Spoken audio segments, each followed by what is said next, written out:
Hey guys, welcome back to our channel crazy cutie stories. So ఈరోజు అయితే నేను ఉప్మా చేస్తున్నాను అనమాట. రెసిపీ కావాలంటే షేర్ చేస్తా అని మాత్రం చెప్పను, ఎందుకంటే నాకే సగం సగం వచ్చిరా స్వామి. అలా అన్నాను కదా అని వంటలన్నీ పెంట చేస్తా అనుకోకండి ఫ్రెండ్స్, బాగానే చేస్తానన్నమాట. ఇప్పుడు మేమేమైనా అన్నామా, నీకు నువ్వే తిట్టుకుంటావు, నీకు నువ్వే పొగుడుకుంటావు, మధ్యలో మేమేం చేసామమ్మా తల్లి అంటారేమో. సో సర్లే ఫ్రెండ్స్, మనం ముచ్చట్లు కొద్దిసేపు పక్కన పెట్టి ఉప్మా దగ్గరకు వచ్చేద్దాం ఫ్రెండ్స్.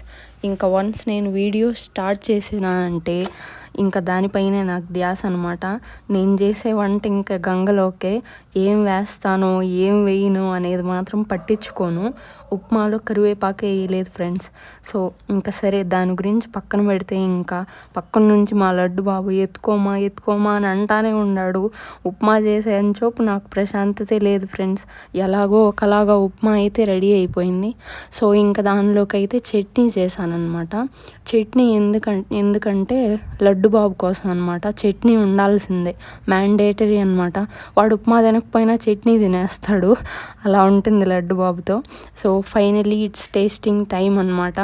మరీ అంత వరస్ట్గా ఏం లేదు ఫ్రెండ్స్, కొంచెం కారం ఎక్కువైందనమాట. తిన్నావా పడేసావా అనుకుంటారేమో, తినకపోతే ఇంకంతే, సుప్రభాతం అనమాట. కాబట్టి తినేసా ఫ్రెండ్స్, నా బుజ్జి పొట్టలోకి తోసేసాను అనమాట. ఓకే ఫ్రెండ్స్, ఈ వీడియో అయితే నచ్చితే ఖచ్చితంగా సబ్స్క్రైబ్ చేసుకోండి. నా కోసం కాకపోయినా, వీడియో కోసం కాకపోయినా, ఉప్మా కోసం అయినా సబ్స్క్రైబ్ చేసుకోండి friends. Bye friends. Okay friends, first time ఎవరైనా నా ఛానల్ చూస్తా అంటే మాత్రం ఖచ్చితంగా సబ్స్క్రైబ్ చేసుకోండి. Okay bye. ఉప్మా ఎలా ఉందో కమెంట్ చేయండి ఫ్రెండ్స్.